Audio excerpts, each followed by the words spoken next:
Hello, my name is Barry O'Connor. I'm an attorney in Riverside. I've been practicing law since 1988. I've been representing Lance Martin and Pioneer Real Estate for approximately 20 years.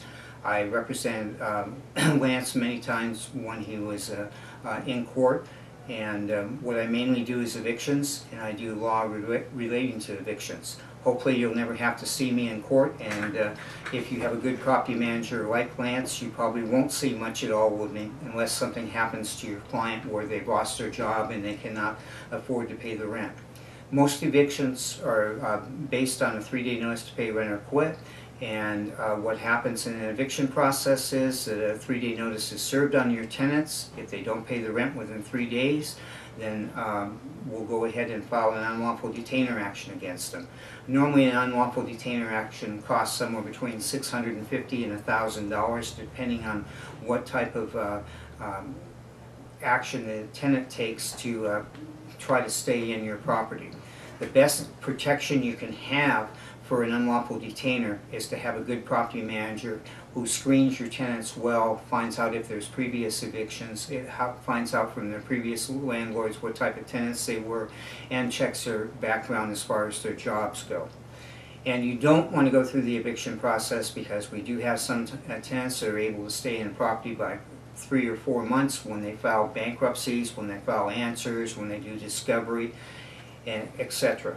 So after your summons and complaint is served on your tenants, if they fail to pay the 3-day notice, they have a 5-day period to answer. If they fail to answer within that 5 days, then we'll take a default pack up to court. We'll have it filed, the default will be entered, and a lockout should take place on your tenants 2 weeks after that.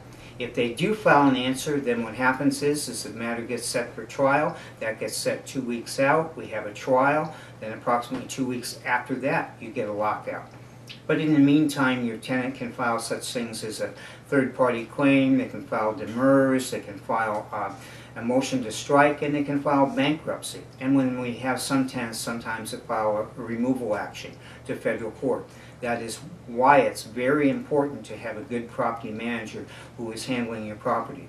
Many times I see cases whereby that it takes up to, especially on unlawful detainers after foreclosure, that it takes up a year to get a tenant out of a property. And that's because they weren't screened to be in the property because they were the previous owner of the property. But in most cases in an unlawful detainer action, it takes about a month to 2 months to evict a tenant. And you do not want to have a bad tenant because a bad tenant can destroy your property. And if they're destroying your property, you want them out as quickly as possible.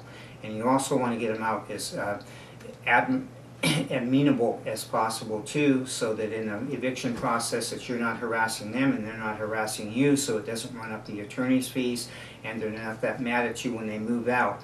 If they move out, they have possession of your property, they're able to destroy your property while they're in there. There's not much you can do about it, except after they move out, you can file suit, you can file a police report, and you can turn it over to the insurance into your insurance company. So the most important thing that you can do is to have somebody properly screen future tenants in your property and keep an eye on them to make sure they're taking care of your property and that they're paying your rent on time.